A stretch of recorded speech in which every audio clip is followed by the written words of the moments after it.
to share a little bit about his journey, a quick background, Deepak, on Flexiloans, but more importantly, also touch upon from being a very early player, as an early Fintech, NBFC, how have you seen things evolve over the last few years?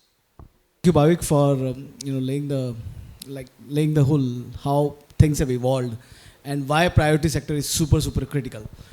To some extent, what the gap we saw in the priority sector is the reason why I left my investment banking job and started Flexiloans in the first place. I'm born to a jeweler and a money lender. As I grew up, I saw a lot of entrepreneurs coming to our shop and give us gold and take money. And they would not mind paying 3%, 3.5% interest rate. They give one currency, they're taking another currency. And yet they are, and the LTV, the other currency which was given was also lower than the LTV of that gold which was given.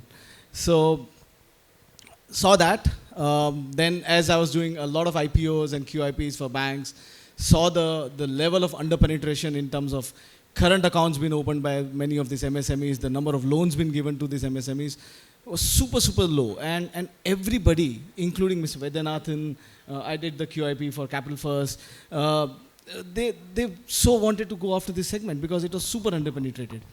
So we said that, okay, why is this under-penetrated? So this is a small trader, wholesaler, which is the backbone of Indian economy. They on an average generate 5 to 7 employment, each of these retailer or trader will generate employment opportunities for 5 to 7 people, and yet they are borrowing from money lenders. So why? So the reason was the documentation required back then for getting an MSME loan was super complex. For getting a 5 lakh rupee loan, one, it was not called business loan. Majority of the banks called it a PL. Anything below 7 lakhs was called PL. It was not called a BL. And I'm not talking about, I was with Access, spoke to Rajiv, back then. It's called PL. It's not BL. The documentation was exactly similar. If you are an entrepreneur, you need 3 years ITR, etc., for a 5 lakh rupee loan. Not this guy, he'll have to run to his CA for a 5 lakh rupee loan. He's like, I don't want to waste so much amount of time. So let me go to a local money lender and borrow. That was the answer. So we saw this opportunity. I did a Reiki. I traveled all over the country along with my co-founders, met a lot of small traders, associations, and saw there was a massive opportunity. So what we came out back then was flow-based lending. We said, okay, you just give us your bank statements. That's how we'll figure out your ability to pay. We'll look at your bureau and figure out your willingness to pay and give you the loans. We'll keep it absolutely simple. 2 documents, your KYC, and we are sorted. We created those journeys. Now the googly our way was, none of these entrepreneurs had PDF bank statements, or they couldn't download PDF bank statement. So the industry has evolved significantly in the last 8 years, thanks to amazing work done by many of the PSU banks here as well, including SBI, etc., where they made the apps, the bank statement apps so easy now to download and give it to us, to an extent that almost 65% of the bank statements we get today, and we are disbursing roughly 350 crores a month, 60% of the bank statements we are getting are through account aggregators. So the industry has evolved a lot.